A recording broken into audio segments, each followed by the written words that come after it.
of all, I'll say congratulations to Policy Circle for this event, where they've chosen a very important subject. And the subject is having lots of scope for speaking, which is from prohibition to progress, a pragmatic approach to the tobacco reduction. Thank you, Sajna, for inviting me for this event, and especially taking up some legal angle. And I'm also thankful that already speakers before me, they were from the legal background. Ms. Meenakshi spoke, Mr. Lalit Bhatin was here, who was talked about constitutional provisions, including the schedule of the Constitution and of some laws. So as the topic is with regard to tobacco control and tobacco harm reduction, and the major health hazard and challenges which happens because of the use of the tobacco. The tobacco, we know, is a major public health challenge, and it is among the big population which is consuming tobacco product. That's not only true about our country, that's true about almost most of the countries. However, the percentage may vary from country to country. Keeping that in view, the government have already taken many, initiatives with regard to the tobacco control in the country. Ms. Meenakshi have already in detail, she has talked about the different policies, actions, legislations, including the international scenario. So I'll just start with putting two judgments of one of the Kerala High Court. Though they are old judgment, I'll come to some new judgments also. So one of this judgment, Ramakrishna and another versus State of Kerala, 1999, and Murli Deora versus Union of India, 2001. These are two of the cases whereby, the consumers consume tobacco or the product of tobacco. It, of course, harms their body, but simultaneously it's harmful to the public also, the general public's right. The Murli Deora was one of the very important judgments which talked about, to have right to smoke-free environment. And some of the states responded to that legislation should be there with regard to that, or there should be some regulations and policy with regard to the smoking or using of the tobacco product at the public places. And it gave a very clear signal to the government of India, and we have got this KOTPA, which Meenakshi already talked about. Since you have the younger students, you can see the name is the Cigarette and Other Tobacco Product, Prohibition of Advertisement and Regulation of Trade and Commerce, Production, Supply and Distribution Act of 2003. So some of the provisions which that Act talks about, prohibition of smoking in public places also, and prohibition of advertisement of tobacco product, and prohibition on the sale of tobacco product to the minors especially. So when initially the educational institutions were the places that 100 yards of all the institutional institutions, there will not be any, type of display, and there will be specifically mandatory display of pictorial health warning on the tobacco products and on the packages also. It was prohibited in the educational institution and nearby areas. The law also mandates that all tobacco products for their tar and nicotine content, they should be tested for that. And the rules which are pertaining to the provisions were notified during 4 to 6 rules came and then they were amended. But there were many challenges for the government to implement the rule, because bringing a law is one thing and implementation is the most important, and to make the particular law, rules and regulation to be effective. So that was a very difficult journey to create, to implement those rules or regulations. And then in the meantime, the government have to revise the smoke-free rules, and which came in 2008. And that put a ban of smoking in public places. However, in Murli Deora, as I told you already, it was, the judgment was in that context.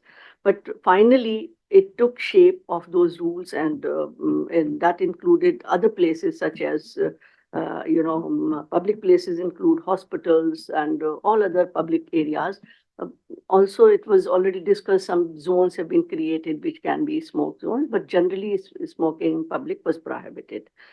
Then another challenge was pertaining to the ban on sale to the minors and sale of tobacco products nearby to the educational institutions.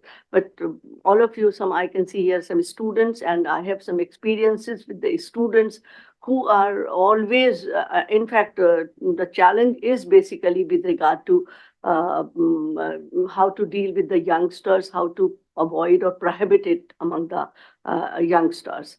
We are also talking today, apart from this COTPA, we are also talking about the other legislation which came recently and which is a much subject matter of concern.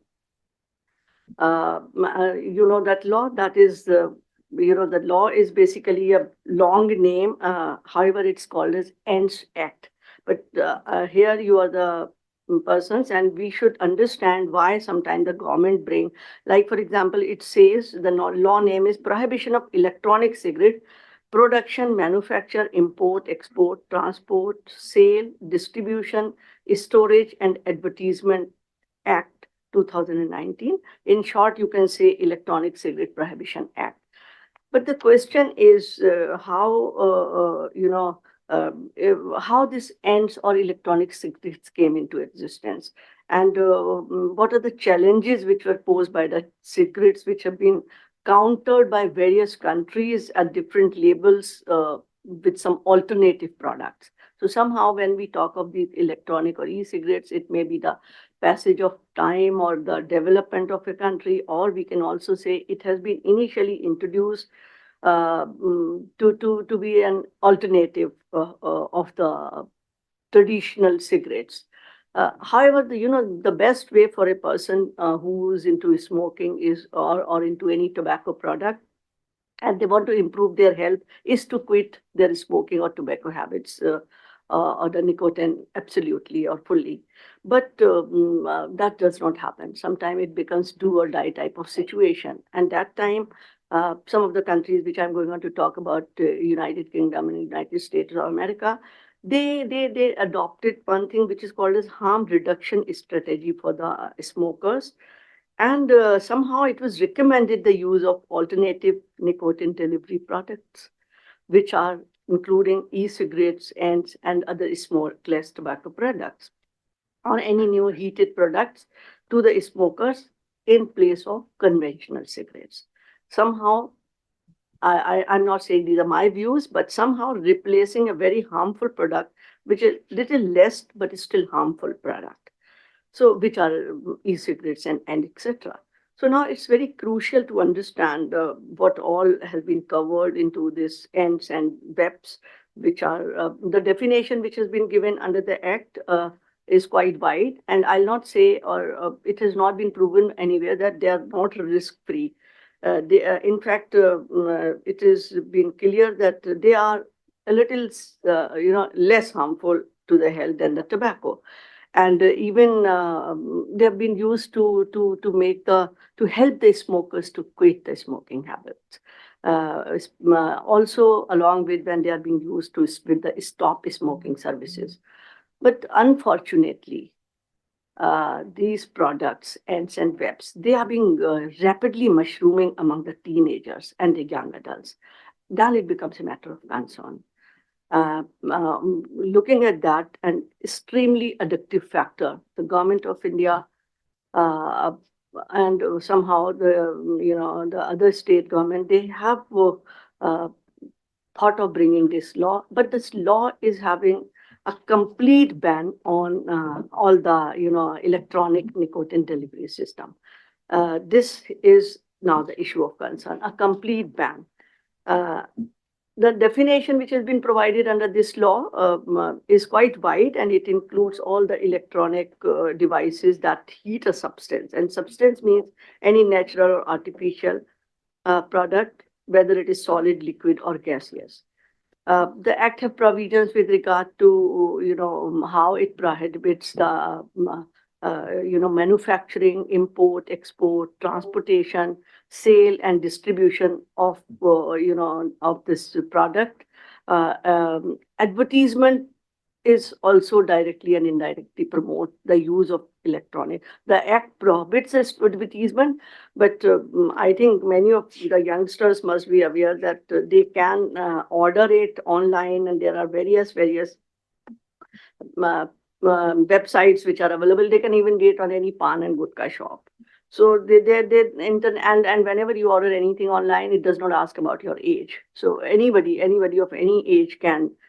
That's one of the flaw of the act. Then compliance of the act, of course, happen with the help of any authorized officers or some type of implementation agency. And the question is, which is actually not happening, uh, because the sale is still there, and even the fines which are on the exporter and importer and manufacturers are not very high fines. And also, they are putting a ban on the manufacture, but they are available. They are available everywhere. They are not very difficult to be, to be procured. So, the question is putting a complete ban on this product by this law, which is ENS law, is giving rise to the illegal sale of the product, and through black market and through online platforms, which is on a constant rise. So once the prohibited product start getting sold through the black market or through the underground channels, it becomes extremely difficult for those few authorities to monitor such channels. And then also bursting of the illegal rackets also demands massive resources and massive drives on the part of the government, which is very heavy on the government exchequer and have not taken place. At least to my knowledge, it has not happened. Rather, since I'm a professor, I'm always among the students, and many of them are very many teenagers when they enter in the university. It is much on rise, and they don't find any difficulty if one of them want to consume it. So it requires very strict compliance. Otherwise, I think all these prohibitions which have been put in the law have been flouted. As I already said, if we look at the experience of some of the countries, especially, I think Ms. Meenakshi have talked about lots of countries, but I'll just take example of United States and United Kingdom, because they are the two countries who allow regulated and taxable sale of such product and ensure that teenagers and youngsters are not adversely affected. And here too, we can just compare this particular law with our traditional law, COTPA, which prohibits cigarette and other tobacco products. So those in that law, the products have been on sale, but with regulations, very strict regulations. Rather, in this case, it has been totally prohibited, because totally prohibition is leading to, as I already said, lots of black market, and it have some type of craze, some type of inquisitiveness among the younger ones.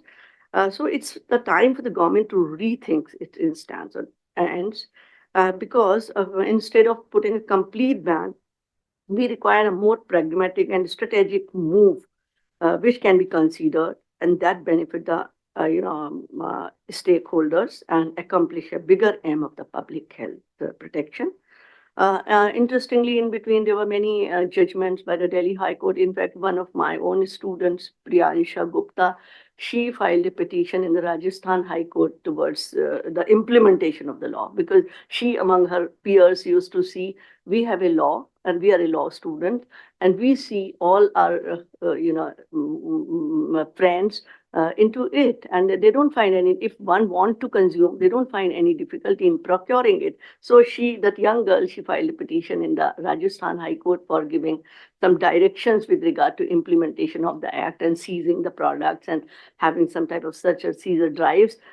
But till now, nothing has happened. She says even the judges and lawyers said we don't know much about the law. So that's a state of affairs. The court, even in the Delhi High Court, some petitions have been filed. Ma'am, I'm so sorry. We are running out of time. Yeah. So So I'm just finishing. Yeah. Thank you. Okay, so yeah, it's just end. So ultimately, I'll say that taking some lessons from some other countries, we can go for a regulated ban or regulated prohibition of the products, and also save the health of the people. Thank you.